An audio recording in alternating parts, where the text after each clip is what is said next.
Escuchas Informe Chile por eldiálogo.com, sonidos para convocar y transformar.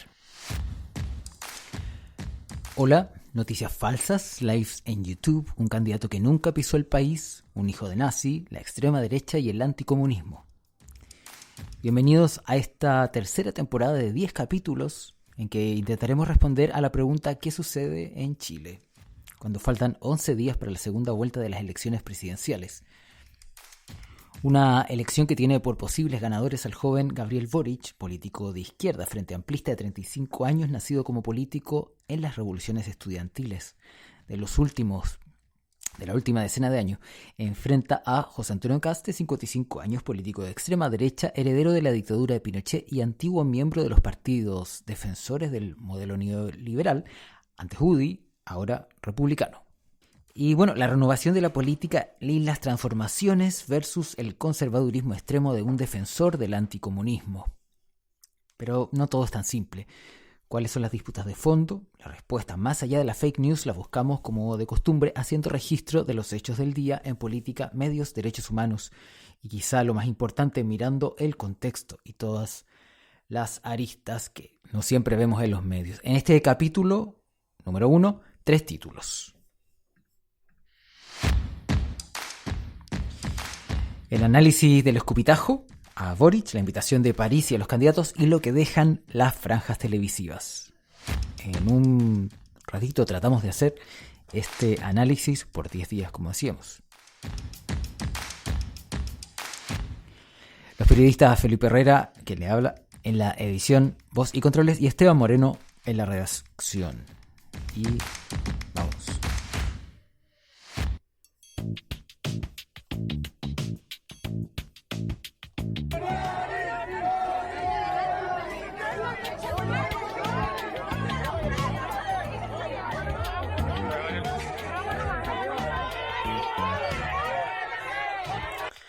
Escuchamos un evento ocurrido en Talcahuano, donde una mujer lanzó un escupo y arrojó agua a Boric.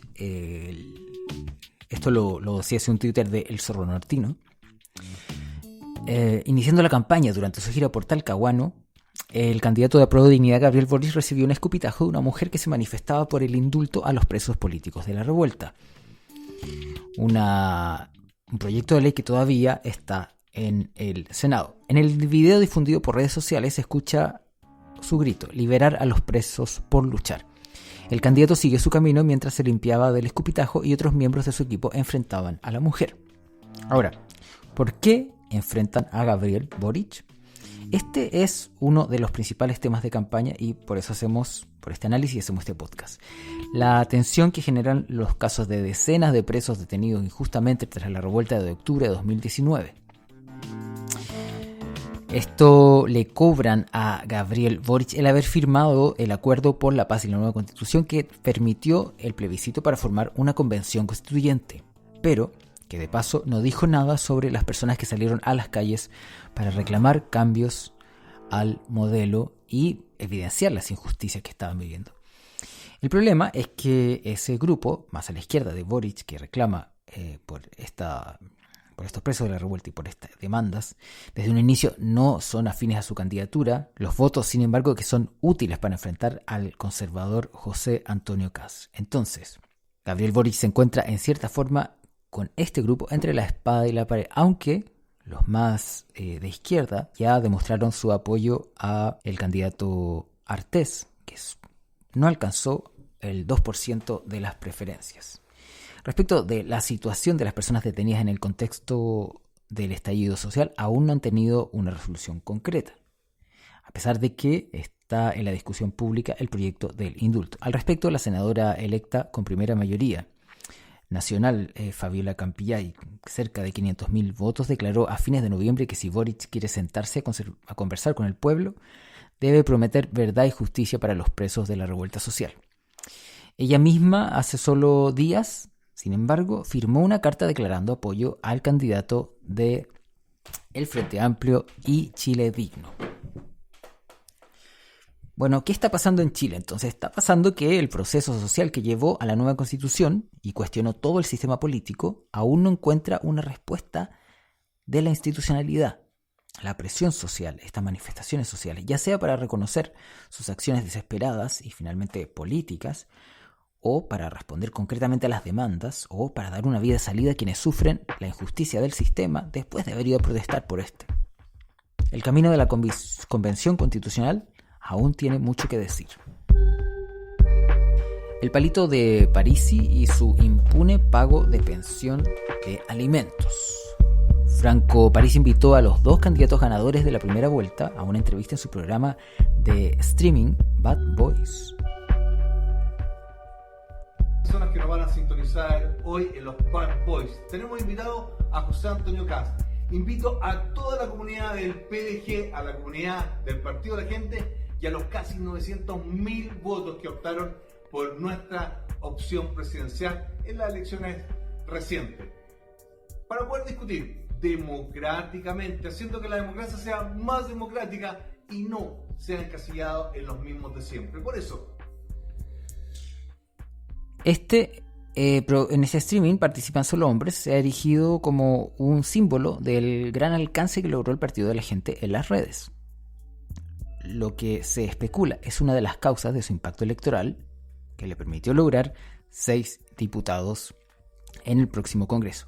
Para los candidatos en carrera, esta es una oportunidad de conquistar a alguno de esos 531.881 personas que votaron por el partido de Parisi, el Partido de la Gente, o alguno de los 899.403 que optaron por él como posible presidente. Bueno, como escuchábamos, Kast ya asistió y desde varias intervenciones y en el mismo programa le quita el mérito a las acusaciones contra Parisi por no pagar la pensión alimenticia de sus hijos, en lo que parece un acuerdo tácito con el tercer lugar en la elección, después de que se dijo que hubo posibles reuniones entre ellos en Estados Unidos. Boric puso en duda, por su parte, su asistencia al programa, frente a lo cual la periodista Mónica Rincón da en el clavo, cuestionando en el programa Tolerancia Cero. El programa de Franco Parisi Bad Boys, aunque el de Boric la asistencia está parece en duda. Sí obtuvo 1 millón de votos, evidentemente, y justamente es una ocasión para probar convicciones. Se trata de un candidato remoto que no ha cumplido la obligación mínima de todo padre o madre. Cuando José Antonio Kast dice que no cree que no quiera pagar, sino que quiere pagar lo justo, conveniente olvida que lo justo ya lo determinó un tribunal. Y no solo olvida que hace nada le pidió disculpas a las mujeres por su programa, sino que alguien que dice defender la familia debería encontrar inaceptable reunirse con un ex candidato que no cumple con un mínimo hacia ella. Además, en el caso de Boric, dice que una candidatura que se declara feminista que asiste a este espacio valida un candidato que no ha cumplido con una pensión de alimentos con sus hijos, un candidato que aún no puede viajar al país, porque si llega, no podrá salir debido a la orden de arraigo que pesa en su contra. ¿Son estos los apoyos que esta candidatura necesita? ¿Es el camino correcto para participar en un espacio donde se propugna la antipolítica, como también escuchábamos? Bueno, está pasando en Chile que el tejido social de las comunidades locales para muchas personas fue reemplazado por las redes virtuales. Ese tejido social fue destruido después de la dictadura. Y estas redes sociales reemplazaron grupos con intereses afines, pero que parece que tienen su propia moral. Y esto está influyendo hoy de forma radical en la política.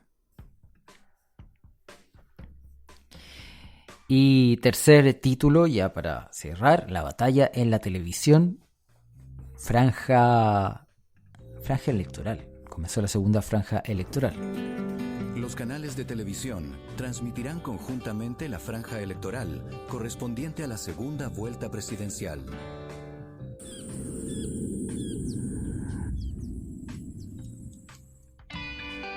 Estoy aquí porque escuchamos, porque sabemos que un buen presidente tiene que estar aquí, con la gente. Estoy aquí para decirles que mi gobierno va a ser un gobierno... Bueno, este 5 de diciembre se dio inicio a esta segunda serie de franjas electorales, esta vez exclusivamente Gabriel Boric y José Antonio Kast en un horario nocturno, un espacio importante para llegar a los hogares más tradicionales que aún tienen la televisión como medio principal en sus casas. Miles de chilenas y chilenos. En las primeras vistas resulta impresionante la diferencia abismal entre cada bloque propagandístico desde distintos niveles, argumentos, imágenes y emociones. Por un lado tenemos a un candidato del Frente Amplio rodeado de gente en su gira por el país, donde se anuncia una serie de medidas que se implementarán en su gobierno y que promete un mejor porvenir a las personas. En cambio, por el lado de José Antonio Kast, se transmite un discurso ganador, donde el único argumento para votar por él es la libertad y el terror al supuesto comunismo.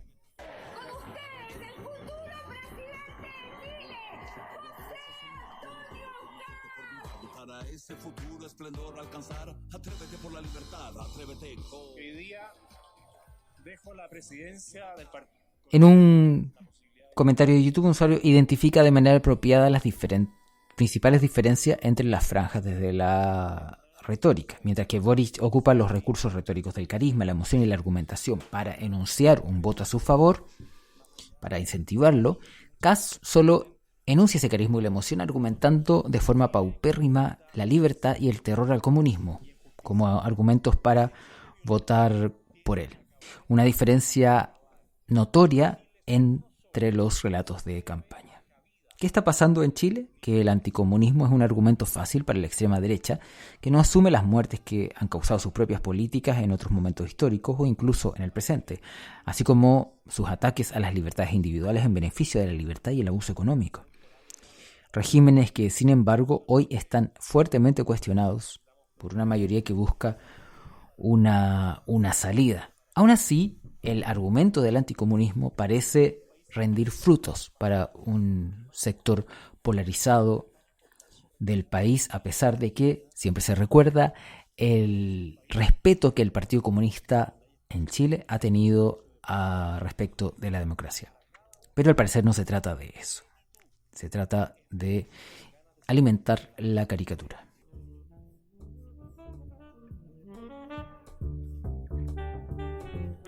Bueno, te invito a seguir Informe Chile Podcast en Twitter, Informe Chile, y el grupo en Facebook y Telegram para enviar tus comentarios. Te lo agradezco un montón. A mí puedes seguirme como el Felipe Herrera en tu red preferida y nos vemos en estos días.